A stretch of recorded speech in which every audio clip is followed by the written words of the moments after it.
কি অবস্থা, সবাই কেমন আছেন? আশা করি সবাই ভালো আছেন। যে যেখান থেকে আমার ভিডিওটা প্লে করছেন সবাইকে জানাই অসংখ্য ধন্যবাদ। আমার ভিডিওটা প্লে করার জন্য আপনারা দেখছেন কৃষি রিলেটেড চ্যানেল কৃষি বাংলাদেশ। সবাইকে স্বাগতম ইসলাম এগ্রোতে।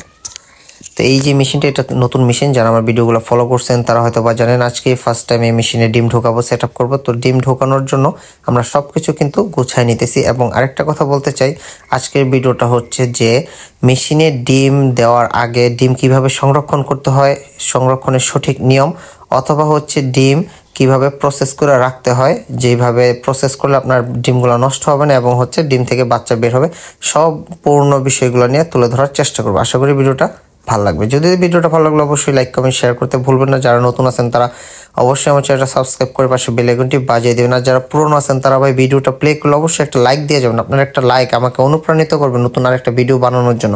তো কথা না বাড়িয়ে চলে যায় মূল ভিডিওতে। যারা মেশিনে ডিম ঢোকাবেন বা মেশিনে দিয়ে ডিম ফুটাতে চান মূলত, তো তাদের উদ্দেশ্যে বলতেছি, মেশিনে ডিম প্রসেস করার আগে, ঢোকানোর আগে অবশ্যই ডিমগুলো ভালোভাবে বাছাই করে নেবেন। যে ডিমগুলোতে দেখা গেছে হালকা ফুটা থাকে, ট্যাপ থাকে, কোনো ধরনের স্পট থাকে, সাদা কালারের থাকে, ওই ডিমগুলো আপনারা মেশিনে দিবেন না। অবশ্যই এই জিনিসটা খেয়াল রাখবেন, কারণ ওই ডিমগুলো আপনার মেশিনে দিলে অযথাই আপনার ডিমগুলো নষ্ট হবে। এই বিষয়টা অবশ্যই সবাই খেয়াল রাখবেন। আর আরেকটা যে বিষয় খেয়াল রাখবেন সেটা হচ্ছে ডিমটা ক্যারেটে বসানোর সময়, এই যে আমি দেখেন যেভাবে বসাইতেছি, ঠিক এইভাবে চোখা যে মাথাটা থাকে ডিমের, তো দুইটা পার্ট থাকে, একটা হচ্ছে মোটা এবং আরেকটা হচ্ছে চিকন সরু। তো যেই সাইডটা হচ্ছে চিকন সরু থাকে ওই সাইডটা হচ্ছে নিচে দিবেন, আর মোটা যে সাইডটা এটা উপরে দিবেন। ঠিক আমি যেভাবে বসাইতেছি এইভাবে বসাবেন, এতে করে আপনার ডিমের পার্সেন্টেজ ভালো আসবে আর হচ্ছে আপনার ব্রণ দ্রুত হতে সহযোগিতা করবে। আর যদি আপনি উল্টায় দেন, অনেক সময় দেখা গেছে বাচ্চা উল্টে থাকার কারণে বাচ্চা ভিতরে হবে কিন্তু বাচ্চা মারা যাবে, বাচ্চা বের হতে পারবে না। তো এই বিষয়টা সবাই খেয়াল রাখবেন।